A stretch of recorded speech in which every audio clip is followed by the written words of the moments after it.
أعوذ بالله من الشيطان الرجيم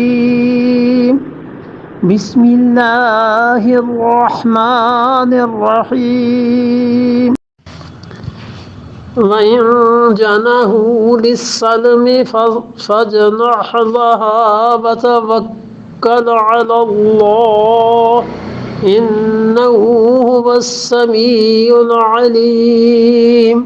پھر فرمایا ان جنحوا للسلم، اور اگر یہ جھکیں کافر صلح کرنے کے لیے، فجناح لہا، تو آپ اس کے لیے جھک جائیے۔ یہ اجازت دی ہے صلح کی، حکم نہیں دیا۔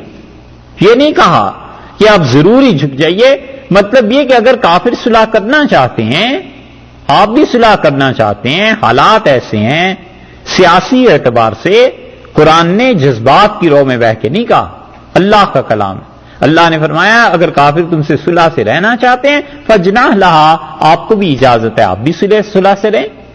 اسی لیے حنفی فقہا اس پہ لکھتے ہیں، اور سیر کبیر میں شمس الائمہ سرخسی رحمۃ اللہ علیہ وہ کہتے ہیں کہ امام وقت کو اختیار ہے کہ وہ جہاد کا حکم دے یا نہ دے، وتوکل علی اللہ، اور اللہ پہ بھروسہ کرو۔ اگر تمہیں یہ ڈر ہو کہ ہم نے صلح کی بات کی تو ہماری کمزوری سمجھی جائے گی، ہم نے صلح کی بات کی تو ہمیں دھوکے میں رکھ کے کافر ہمیں پیس دیں گے، مار دیں گے، فتوکل علی اللہ، وتوکل علی اللہ، اللہ پہ بھروسہ کرو، انہ هو السمیع العلیم، اور اللہ کی ذات سنتی بھی ہے، دیکھتی بھی۔